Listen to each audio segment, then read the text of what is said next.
ฟังคลื่นนี้สถานีตั้งไม่ไกลไม่ไกลตั้งอยู่ทั่วเมืองไทยชวนคนไปทำดีเชิญฟังกันทั้งวันดีเจสร้างสรรค์พากันสุขีใครอยากฟังธรรมเชิญทางนี้ใครอยากฟังธรรมเชิญทางนี้หรืออยากฟังเพลงดีๆเปิดคืนนี้นะคุณสถานีพระพุทธศาสนาฝากเพลงลอยมาย้ำชาวพุทธสร้างบุญธรรมะจะติดตามตัวคุณธรรมะจะชี้นำใจคุณที่สุทรงท่านหนุนไว้ให้คุณมาสานสถานีที่ล้ำค่าชี้นำธรรมะเพิ่มปัญญาแตกฉานสอบถามธรรมะข้อใดเชิญลองถามไทยเรื่องที่อยากถามมีธรรมสลับกับเพลงเพราะมีธรรมสลับกับเพลงเพราะและดีเจชอละไว้เป็นเพื่อนคุณ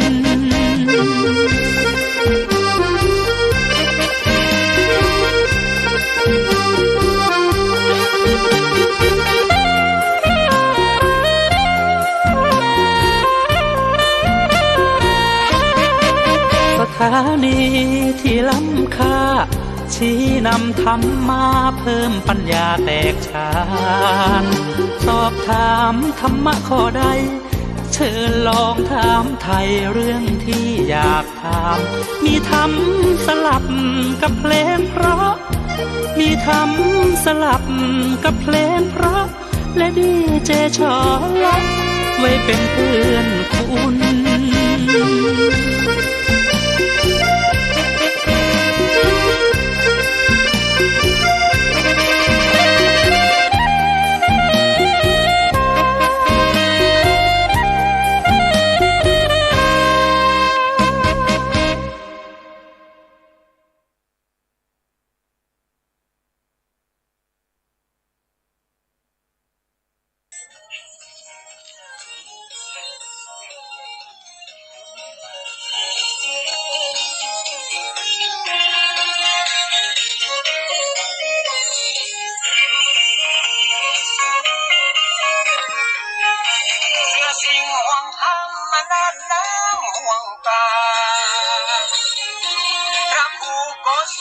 ห่วงศรัทธาเจ้าบ้านห่วงวัฒนธรรมเก่าเดิมเฮานั้นจะกุบจะสั้นและสูญหายไปวิถีชีวิตล้านนาสดใสนั้นจะกลับกลายวิโยคโศกเศร้าอย่าฮือเสียงสูดอุดบายหายเก่าพระครูโกศลสุตวิธานเมตตาขอเชิญศรัทธาญาติโยมไกลไกลฟังรายการทั้งธรรมทั้งสงบมือได้ขึ้น104.5ยังมีเวลาสถานีวิทยุพระพุทธศาสนาอุณคลื่น25รับฟังมือได้สารธรรมคำสอนหลากหลายฝากไว้ถึงโลกจะเปลี่ยนไปตามสมัยขอให้เฮาตั้งหลายห่วงใยไฟเพื่อของมาดีบ้านเฮาแต่เก่าก่อนเอื้อเด็ดบัวเหลือนั้นยังเยื่อใยอนุรักษ์รักษาตราบอายุไขผู้ล้านนาไทยและลูกหลานต่างเต้าห่วงไว้ลูกหลานนั้นเรากินเมียงใจ างปลากินมากอย่างหมูแกงปลาใส่ตูนมีข้าวอุ่นจีจามฟังรายการทั้งทำเอาทำมาเตือมกำผู้ทำก็ตกต่ำในอาชีพการงานที่ธรรมะความตกมีความสุขสันต์ยึดเอาหลักการคำสอนพระเจ้ามาประคับประคองชีวิตตึงคำเจ้า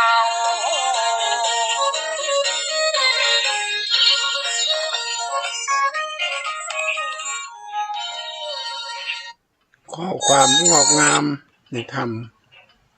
ขององค์พระสัมมาสัมพุทธเจ้าจะมีแด่บรรดาท่านสาธุชนพุทธบริษัททุกท่านที่ฟังรายการทานธรรมทางสงบของค่ำคืนนี้ซึ่งตรงกับ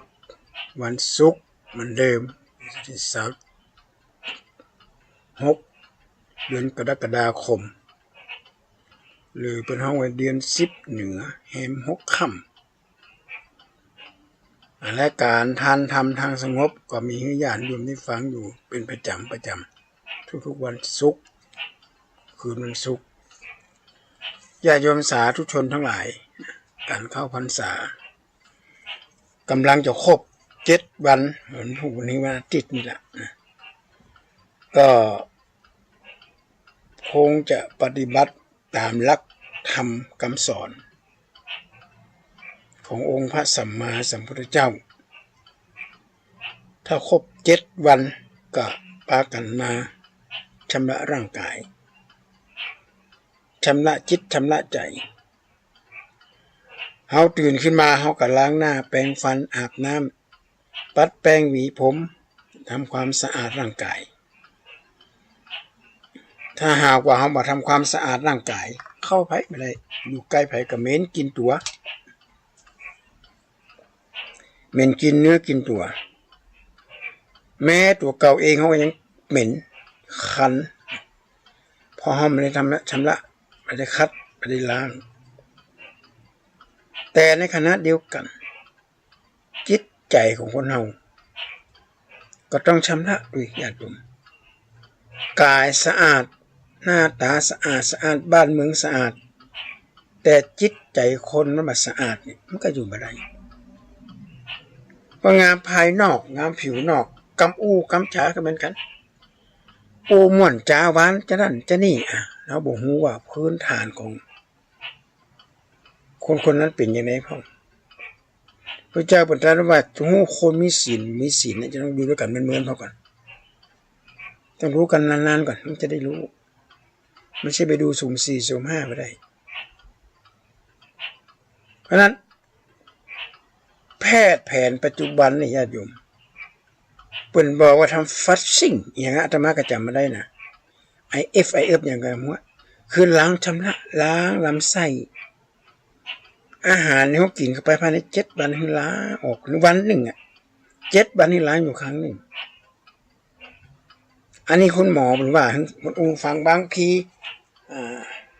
อย่างมวยที่สุกนะบางคนก็1 เดือนครั้งหนึ่งแต่ว่าจะให้ดีคือ7 วันครั้งหนึ่งอันนี้แพทย์แผนปัจจุบันเปิ่นไปวิจัยมาแล้ววิเคราะห์มาแล้วแต่ถามพุทธศาสนามีกับพุทธเจ้าวางหลักไว้ได้ 2,600 กว่าปีนะคืออุบาสกอุบาสิกาไปถือศีลปฏิบัติธรรมเลิกอาหารค่ำวิกาลโภชนาศีล 8คือหลังเที่ยงวันเป็นต้นไปจนถึงคืนวันใหม่แฮม2 วันกันนะวันโกนวันพระบางทีก็ครบแล้วเหรอเห็นไหมโรคภัยไข้เจ็บมีละเพราะว่าเฮาชำระร่างกายด้วยการงดอาหารฟัสซิ่งทางงดทุกๆ7 วันเนี่ยสุขภาพก็สมบูรณ์ดีละอันนี้พระพุทธเจ้าเป็นวางหลักไว้ตั้งแต่ 2,600 กว่าปีแล้วการแพทย์ก็ให้มาค้นพบได้เมื่อกี้ปีเมื่อกี้เดือนนี่มาได้พระเจ้าทรงสำเร็จการศึกษาทางด้านกิจฉาด้านการแพทย์ ที่กระชาในการแพทย์เป็นห้ามเฮียนไปศึกษามาหูเลยนักอุบาสกอุบาสิกาถ้าบัสะดวกก็ทำที่บ้านก็ได้ไปวัดก็กลัวว่าเขาห้องน้ำห้องท่าบัสะดวกนอนกลางคืนกดเจ็บหลังเจ็บเอวก็บอกเป็นเนี้ยวันพระวันโกนก็อธิษฐานในบ้านก็ได้มีค่าเท่าเดียวกันหรือไปแต่บ้านนอนบ้านนอนละจะไปนอนที่บ้านดีกว่าเพราะว่าเป็นฟูกเป็นที่นอนมันปัสสปะยะดีมันไปกินเอาใจแต่เฮาก็ต้องงดอาหารหลังเที่ยงพองดแล้วเปิดเป็นอย่างไรญาติโยมของที่เขากินเข้าไปเนี่ยมันจะกลายเป็นไขมันเร็วสะสมในร่างกายไขมันที่สะสมในร่างกายเนี่ยถ้าเฮาไม่ได้นำไปใช้มันก็จะกลายเป็นไตกิสลายนักเข้าเลยกินปลากินของปิ้งของทอดของย่างของมักของดองอย่างต่างๆเนี่ยมันจะกลายเป็นไขมันพอกตับพอกไตแต่ในขณะเดียวกันเฮางดอาหารเย็นมันเลยงดอาหารเย็นนะตั้งแต่เที่ยงวันเป็นต้นไปห้ามดื่มน้ำตาลห้ามดื่มของหวานหมายเขาว่าดื่มน้ำเปล่าๆนี่แหละดื่มน้ำเปล่าๆถ้าว่าตายก็มาเป็นอย่างเขามีน้ำดื่มอยู่แต่สิ่งหนึ่งที่ร่างกายต้องนำมาจะคือของที่อยู่ข้างในร่างกายเขาที่มันสะสม7 วันนะเป็นไขมันที่มันอยู่ในร่างกายแหละก็จะได้นำมาใช้แหละก็ดีนำมาใช้แหละถ้าไม่ได้นำมาใช้มันจะไปติดไตจะไปทำให้เกิด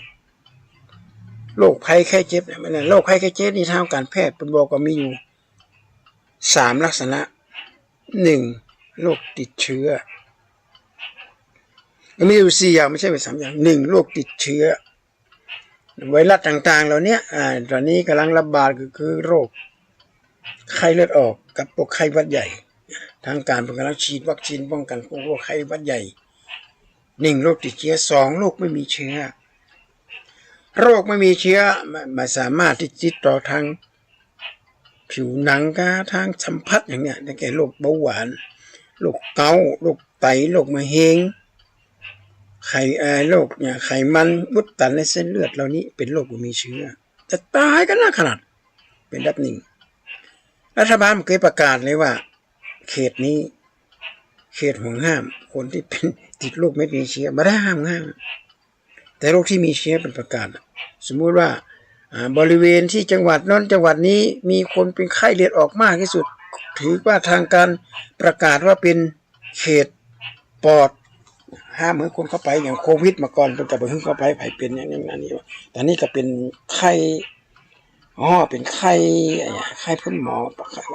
โรคประจำท้องถิ่นละมีอันตรายละเป็นวันสวรรค์โรคติดเชื้อโรคไม่มีเชื้อ3โรคจิตก็คือโรคเกิดจากความเครียดจากงานเครียดจากการเครียดจากเงินจากท้องอะไรได้อย่างต่างๆนั่นนะมาเกิดความเครียดขึ้นมาพอเครียดขึ้นมาปุ๊บกุมอกกุมใจไปอย่างเขาเรียกไปผ่อนคลายไปกินเหล้าเมายา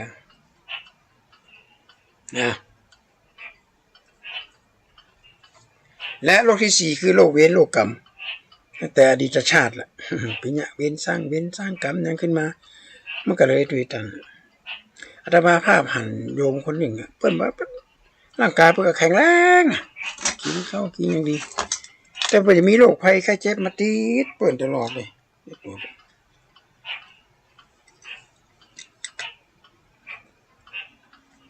ทั้งที่บ่กินเหล้าบ่สูบบุหรี่อย่างเนี้ยอันนี้ว่าโรคเวรโรคกรรมตั้งแต่อดีตชาติเพราะฉะนั้นถามว่าโรคเวรโรคกรรมนี่ตัดได้ก็ตัดไม่ได้แต่บรรเทาได้ เขาว่าบรรเทาเนี่ยเขาบรรเทาด้วยการสร้างบุญสร้างกุศลเหมือนน้ำที่อยู่ในแก้วเขาเอาเกลือเขาใส่เนี่ยถ้าเกลือนั่นมันก็เค็มเขาก็ใส่น้ำนักเกลือมันก็จะจางแต่ถามเกลือมีก็มีโรคเวรโรคกรรมเหมือนกันไปกินไปทานอุทิศส่วนบุญส่วนกุศลให้เจ้ากรรมในเป็นของสัพพะสัมปติจิตอย่างสัพพะอิมังตานะกัมมังอ่ะที่เป็นญาติน้ำสัพพะเลยทุกสัตว์ทุกสัตว์ที่สัตว์เล็กสัตว์น้อยสัตว์บึงบกจึงสัตว์บกสัตว์น้ำสัตว์ครึ่งบกครึ่งน้ำตัวเล็กตัวใหญ่ที่หันด้วยตาเปล่าก็ดีที่ไม่ได้หันด้วยตาเปล่าก็ดีได้ตั้งใจก็ดีไม่ได้ตั้งใจก็ดีก็อโหสิกรรมกันไปมันก็บรรเทาลงแต่ว่ากรรมนี่ก็ยังติดอยู่สร้างบุญสร้างกุศลเอาไว้เพื่อบรรเทากรรมบรรเทานะญาติโยมไม่ได้แก้นะพระเจ้าเขาก็ยังแก้มาได้เลยพระอานนท์ไปตักน้ำคุณน้ำกินไม่ได้เพราะว่าอดีตเจ้าเป็นเคยไปแก้งูเขามากินน้ำคุณข้าในสองพระคุณถามพระเจ้านึกถึงอดีตชาติเขาเป็นอย่างนี้พวกคนตั้งจิตอธิษฐานว่าไม่ได้เจตนาเพราะสมัยจากนั้นอ่ะมันไม่ใครว่าจ้างมันหลงทำด้วยความหลงน้ำก็เลยได้ใสขึ้นมาแต่กรรมมันมีก็มีเวรกรรมมีก็มีไม่ได้หนีไปไหนไม่ได้หนีไปไหนญาติโยมสาธุชนทั้งหลายโรคภัยไข้เจ็บเหล่านี้นะมันจะคุกคามชาวบ้านชาวจองบังเหือดมาหายเพราะฉะนั้นที่อาตมาภาพดูนี่แต่เบื้องต้นว่าพระเจ้าเป็นวางรักไปแล้ววางรักในการป้องกันโรคภัยไข้เจ็บที่มันจะเกิดขึ้นอุบาสกอุบาสิกาหลายคนหลายท่านอายุมั่นขวัญยืน80 ปี90 ปีเปิ้นเขาวัดเขาว่างดอาหารยิ่งงดตลอดยิ่งดีบัดทำให้ร่างกายทำงานหนักร่างกายทำงานหนักมันจะเป็นภาระกับตัวเก่าล่ะต่างนอกกันนักอยู่แล้วนะเที่ยวไปเที่ยวมาทำอะไรพดอาหารพดก็ไปจากในร่างกายต้องมีการย่อยดูดซึมไปทุกส่วนของร่างกายนี่เป็นอย่างนี้นะญาติโยมสาธุชนทุกท่านเพราะนั้นวันเข้าในช่วงเข้าพรรษาเนี่ยนะศรัทธาวัดพระสิงห์ก็จะมาปฏิบัติธรรมนะแล้วก็จะงดอาหารเย็นหลังเที่ยงเดี๋ยวนี้นะผลการวิจัยคนเขาว่าน้ำผลไม้เนี่ยที่สกัดจนเข้มข้นเนี่ยเป็นแบบว่าใครเหมาะเลยเพราะมันหวานแล้วหวานเหลือไปถ้าอยากจะทานผลไม้ก็ทานธรรมดานี่แหละร่างกายมันมีกากมีอย่างเข้าไปก็มันจะให้อิ่มเลยแต่น้ำเนี่ยโดยเฉพาะน้ำตาลนี่ห้ามเด็ดขาดเลยถ้าไผ่งดน้ำตาลได้เนี่ยชุดยอดจะว่าเจ็บป่วยเจ็บไข้ปวดแข้งปวดขาแล้วก็หน้าข้าวน้ำตุงน้ำตาลข้าอย่างมากมาขึ้นละน้ำตาลที่มาในรูปแบบที่อันตรายนี่ก็คือน้ำตาลสีขาวเป็นอันอย่างไปฟอกจนขาวน่ากินจุ๊บขาวจุ๊บถ้าสีแดงนี่ก็ยังโปรแควนหน่อยถ้าจะฮือดีนี่เป็นน้ำตาลเป็นก้อนของน้ำอ้อยนะดีที่สุดน้ำขึ้นตึกนะเป็นน้ำอ้อยมาอี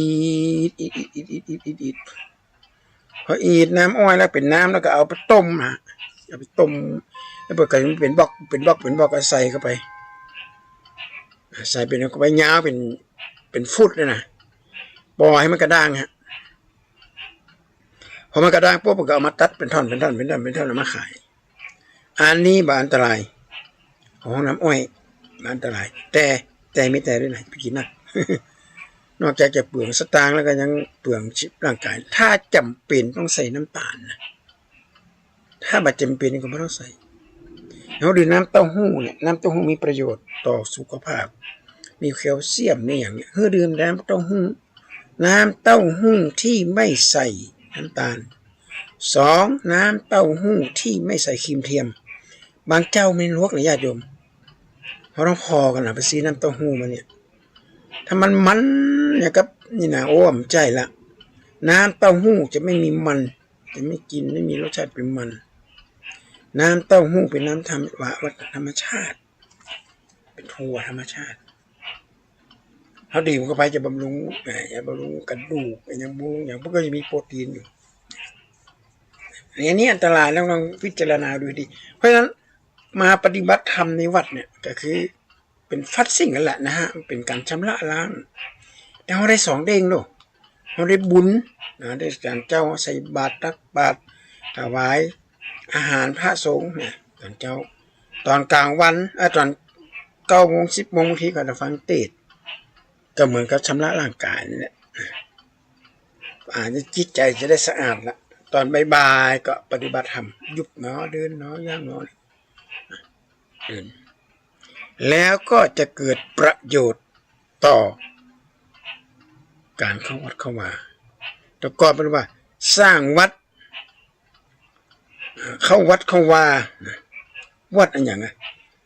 คือนับคำสั่งและนับคำสอนนับอย่างนับศีลนับธรรมศีลก็คือศีลห้าคือธรรม5นับไว้เลยนับนะดูนับแล้วก็ถือเอาไว้แล้วมาปฏิบัตินับถือศีลนับถือธรรมญาติโยมศีลก็คืออะไรศีล5นี่แหละเพราะฉะนั้นสติปัฏฐานสูตรการเจริญวิปัสสนาสติปัฏฐานตัวนี้ของปฏิจจสารคือศึกษากายเวทนาจิตธรรมสำคัญมากอาตมาเคยอู้หลายครั้งละกายคือมองมาที่ร่างกายเขานี่ก่อน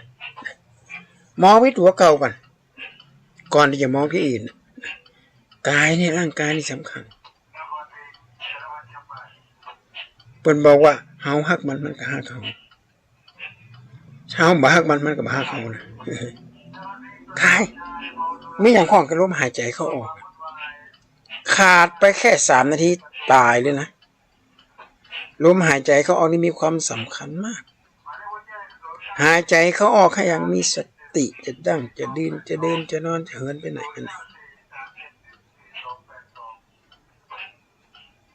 ถ้าวิจารณาอีแล้วจะบัดเช่าบะโศกแล้วจะมีความสุข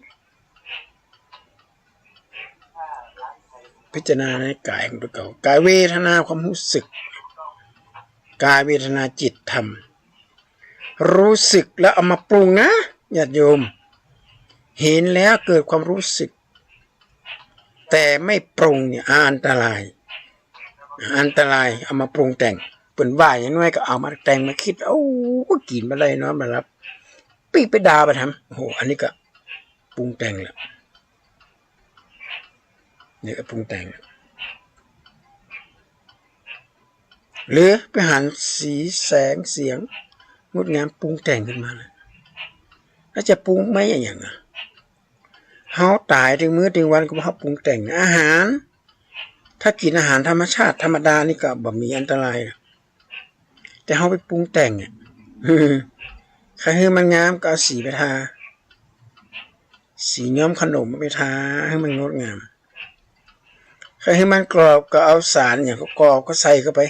เวลาทอดมาจะกรอบกินแก๊บนี่จริงมันหอมก็เอาอย่างก็เอาครีมเทียมก็มีครีมอย่างหอมเสียเข้าไปกลิ่นมันหอมคนก็เลยปรุงแต่งเลยกันได้กลิ่นหอมมีเสียงงดงามรสชาติอร่อยคือมาจากเกิดมาจากอย่างก็คือมาจากผงชูรสนะเขาเรียกว่าแค่ว่าเป็นผงชูรสนะเป็นโซเดียมเป็นโซเดียมสารบอแลกกับโซเดียมนี่คือเกลือสารบอแลกเป็นสารบอแลกใส่เข้าไปก็ทำให้คนชอบเพราะเราไปปรุงแต่งนะญาติโยมถ้ากินอย่างธรรมชาติผลไม้กับผลไม้ที่มันเป็นธรรมชาติยิ่งดีมากถ้าญาติโยมปลูกไว้ให้มันสุกขำต้นบอกว่าจะเป็นกล้วยบอกว่าจะเป็นมะม่วงลำไยอย่างต่างๆนานาเหล่านี้ให้มันสุกขำต้นเอากินเข้าไปแล้วมันก็ได้รสได้ชาติเกิดประโยชน์เนี่ยไปปรุงแต่งมันแหละกายเวทนาจิตโอ้โหอันนี้ใหญ่มากจิต ทำทั้งหลายมีใจเป็นใหญ่ใจเป็นหัวหน้าทำคือหน้าที่นะญาติโยมหน้าที่ทั้งหลายมีใจเป็นใหญ่ใจเป็นหัวหน้าแล้วสั่งกายก็เริ่มกระทำถ้าบังคับที่ใจเนี่ยกายจะไม่ทำเด็ดขาดถ้ากายถ้าใจมาสั่งที่เขียนที่ฆ่ากันที่ด่ากันครับพ่อแม่พี่น้องด่ากันเนี่ยมาจากการ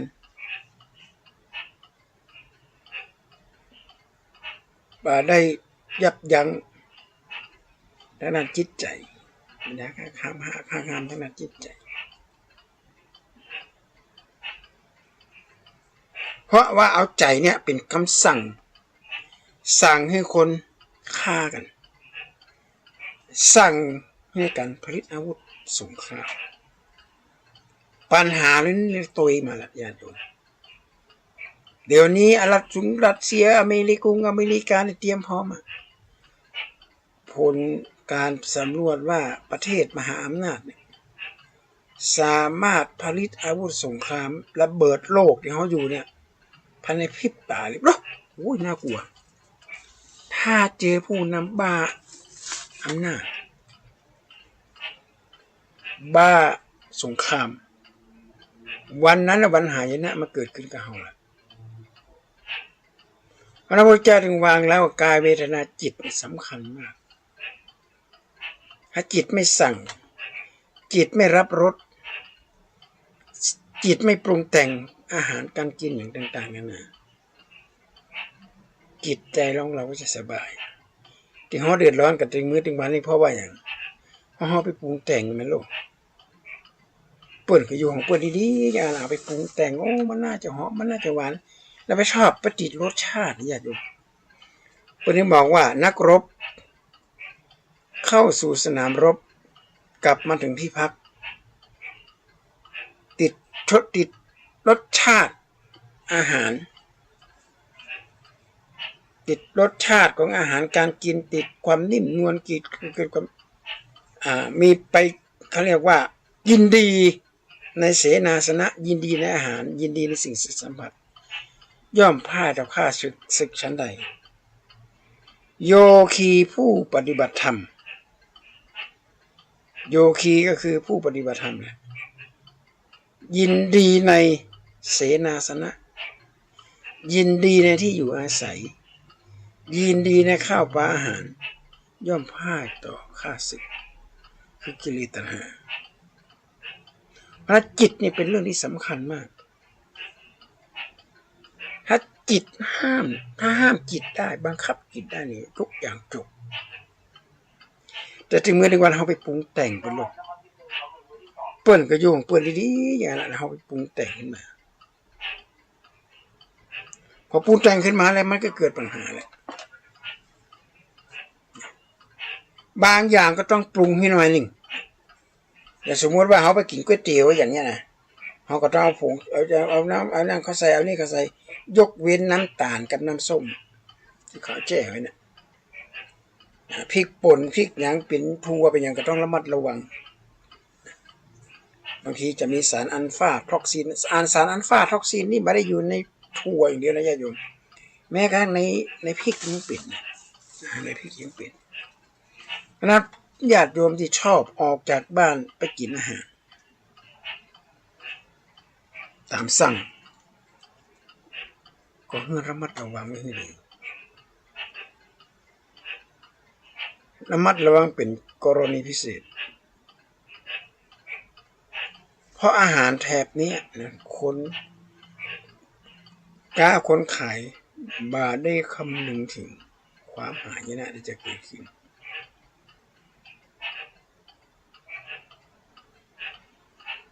ยกตัวอย่างเช่น 1. ปลอมข้าวสาร 2. ปลอมแป้งกาแฟทีอินวันปลอมแป้งน้ำส้มเอาสารเคมีเขาใส่เอาหัวเชื้อกินเหมือนส้มเป๊ะแล้วรอขายเจ้าบ้านเจ้าจองอันนี้แหละญาติโยมที่เขาเป็นมาเฮงที่เพราะนั้นเขาจะต้องพิจารณาก่อนพระเจ้าเป็นที่พระสงฆ์พิจารณาเรื่องอาหารการกินแต่เจ้าบ้านเขาก็ต้องพิจารณานะจะไปมากกินนะ โอ้โหของเหล่านี้ญาติโยมมากินล้ำไปบางทีสมัยก่อนเป็นกินลาบกินซ่ากินก้อยเป็นกิน2-3 เดือนครั้งหนึ่งบางทีเบิกกับกินนี่เลย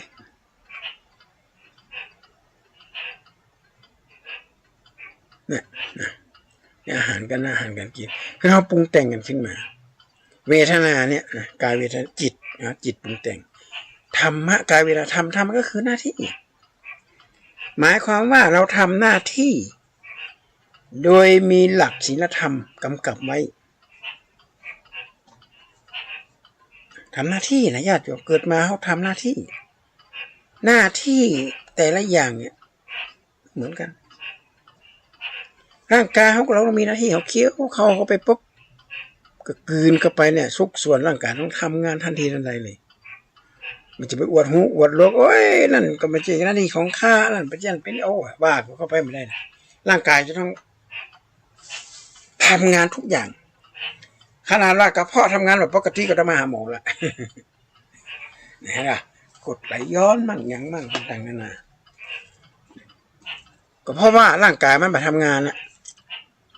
ร่างกายมาทำงานมันก็ต้องมีเหตุมีปัจจัยละเจ้าของกินอะไรอย่างลงไป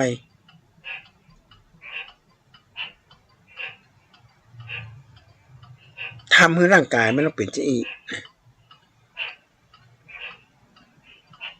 กินของปิ้งกินของยอดกินของทอดของเจ้าอย่างทั้งนั้นเนี่ยมันจะเกิดปัญหาขึ้นมาเพราะฉะนั้นธรรมะก็แปลว่าหน้าที่นั่นแหละหลวงพ่อพุทธทาสบอกว่านะพระมีอะไรธรรมะก็แปลว่าหน้าที่ทำตามหน้าที่ก็ถือว่าปฏิบัติธรรม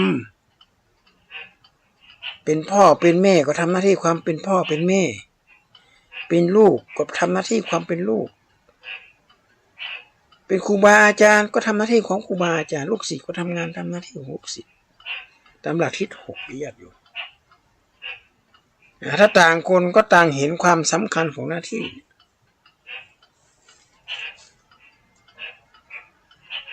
บ้านเมืองจะอยู่สุขสบายแล้วแต่บ่อยู่สุขสบายเพราะเขาเป็นเห็นค่ากันถึงวันเห็นชัดๆเลยไม่ได้ทำตามหน้าที่นะญาติโยมหน้าที่ของคนเราเนี่ยการเค้นกันฆ่ากันยิงกันนี่มันมีในแต่สมัยตำนานสงครามโลกครั้งที่1สงครามโลกครั้งที่2เขาบอกว่ากันแล้วมันผ่านไปแล้วแต่มาถึงยุคนี้เขายังเข็นยังฆ่ากันขนอาวุธมาฆ่ากันขายอาวุธกันไปเนี่ยสงครามเกิดขึ้นตรงนี้แหละสงครามโลก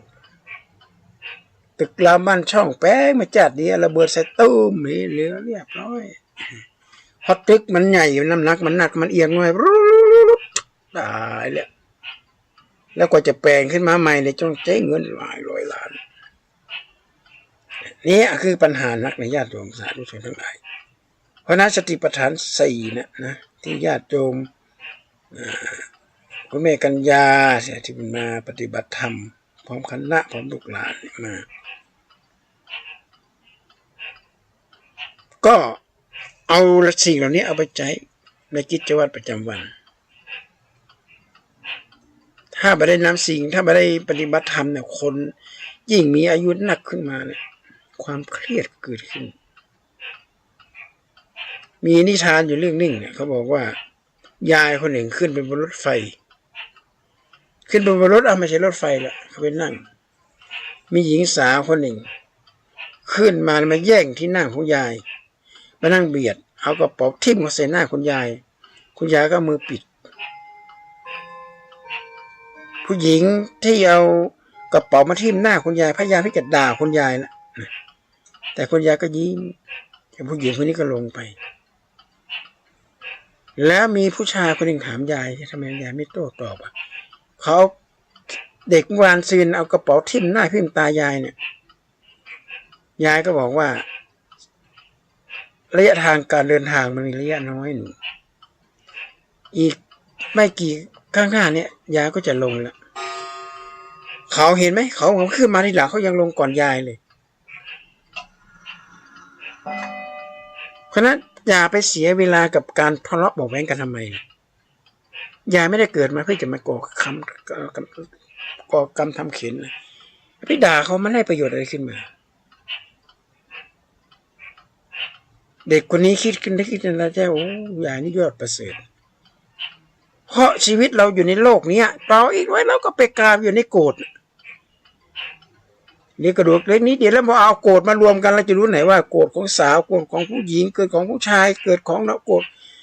รธของดาราหนังกระดูกของดาราหนังกระดูกของนักร้องอะไรนั่นมารวมกันแล้วหาจำไม่ได้เลยถ้าเราไม่เขียนชื่อไว้แล้วจะมัวมองไปหาสิ่งเหล่านี้ทำไมคุณยายก็พูดถูกเพราะชีวิตเรานี่น้อยนักญาติโยมความตายไม่หยาดน้ำค้างอยู่บนยอดหญ้าต้องพันเหือดแห้งหายไปเราไม่สามารถที่จะยั้งมันเอาไว้ได้พญามัจจุราชเรายั้งไม่ได้เลยญาติโยมเป็นไปตามวัฏจักรเป็นไปตามอำนาจทางหน้าที่ของต่างๆนานาที่เขากระทำธรรมะแปลว่าการทำงานแบบมีสติอาตมาภาพตอนเมื่อก่อนที่จะไปปฏิบัติธรรมเราเป็นเนรบ้านนอกคอกน้ำไม่ได้เรียนหนังสือนะฮะพอได้มาเรียนหนังสือหาครูบาอาจารย์นำไปปฏิบัติธรรมโอ้มันดีฮะเราจะทำอะไรเราคิดให้ดีคิดให้รอบคอบ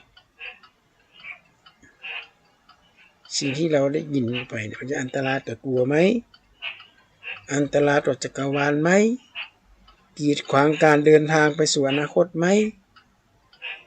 กีดขวางเส้นทางเราที่เราจะเดินไปสู่แห่งทางเส้นนี้กีดกันหมดฉะนั้นเป้าหมายปลายทางชีวิตที่สำคัญมากเลยในการปฏิบัติธรรมในการปฏิบัติญาติโยมสาธุชนทุกท่านเพราะการทำทางสงบเนี่ยอาตมาภาพไม่ได้ไปอัปเดตไม่ได้ไปอัปเดตมือถือมาอัปเดตโน้ตบุ๊กเนื่องจากว่าพออัดเข้าไปประมาณสัก40 นาทีนะต้องฮ้อนไปถึงท่านพระครูสมุวิศวัตรของมาแก้กรรมท่านก็เมตตาในการแก้ในการนำเอาโปรแกรมที่อัดใหม่มาใส่อัดใดไปใส่ของเครื่องเปิ้นเพราะอาตมาเกิดเวลาไม่บักก็ได้เกินจริงๆไม่ได้เกินแต่ไหนแต่ไรก็อัดอย่างนี้แหละแต่พอดีเครื่องมันล้ามามันเก่าละก็ต้องใช้เวลาหน่อยนึงในจะต้องไปอัปเดตแต่ว่าวันนี้ก็ขอจากญาติโยมไปก่อนเด้อสัปดาห์นี้ญาติโยมสาธุชนทั้งหลายเป็นโชคดีของพี่น้องพระสงฆ์นิกรชาวไทยล้นเกล้ารัชกาลที่10จะมีพระชนมายุครบ72 พรรษาทางวัดพระสิงห์ก็ได้รับน้ำพระราชทานจากสำนักพระราชวังนำมาตั้งไว้ที่วัดพระสิงห์นี่แหละจะได้มีการสวดมีการนำน้ำนี้ไปส่งหลังพระธาตุแล้วเกิดสิริมงคลขึ้นมาวันนี้อาตมาภาพก็ขอจากญาติโยมไปกันเลยขอความสุขสวัสดีจงมีท่านสาธุชนทุกท่าน